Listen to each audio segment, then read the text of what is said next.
একবার মুসা আলাইহিস সালাতু ওয়াস সালাম আল্লাহর কাছে আরজ করলেন, হে আল্লাহ, আপনি তো কত সুন্দর করে যত্ন করে মানুষকে গড়েছেন, আবার সেই মানুষকে কেনই বা দুজকে নিক্ষেপ করবেন?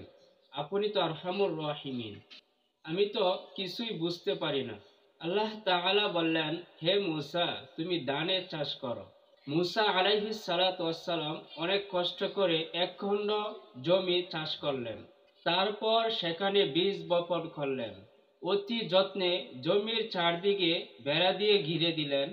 যখন চারা গজে উঠল, তখন সারাদিন পরিশ্রম করে আগাছাগুলো পরিষ্কার করে দিলেন। তারপর ধানের গাছগুলি যখন বড় হলো এবং ধানগুলো পেকে গেল, তখন ধানগুলো কেটে বাড়িতে নিয়ে এসে এগুলো মলন করলো। ধানের দানাগুলো অতি যত্ন করে ঘুলায় ভরে রাখলেন এবং খড়কুটাগুলি ফুরিয়ে ফেললেন। আল্লাহ তাআলা বললেন, এ কি মুসা, তুমি রৌদ্রে পড়ে বৃষ্টিতে ভিজে এত কষ্ট করে তুমি ফসল চাষ করলা, এখন এগুলো ফুরিয়ে ফেলতেছ কেন?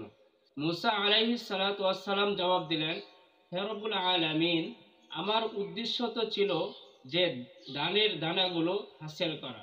ধানের চাষ করে যেগুলো রত্ন হয়েছে সেগুলোকে সযত্নে গোলায় ভরে রেখেছি, আর যেগুলো আবর্জনা হয়েছে সেগুলোকে আগুনে পুড়িয়ে ফেলেছি। তখন আল্লাহ পাক রব্বুল আলামিন বললেন, ওই রকমই আমি মানুষকে সযত্নে সৃষ্টি করেছি। যেগুলো রত্ন হয়েছে তাদেরকে সযত্নে আমি জান্নাতে পাঠিয়ে দিয়েছি। যেগুলো আবর্জনা হয়েছে সেগুলোকে আমি জাহান্নামের আগুনে নিক্ষেপ করেছি। আল্লাহ তাআলা আমাদের সবাইকে আল্লাহ তাআলার প্রিয় বান্দা হওয়ার তৌফিক দান করুক। আমিন।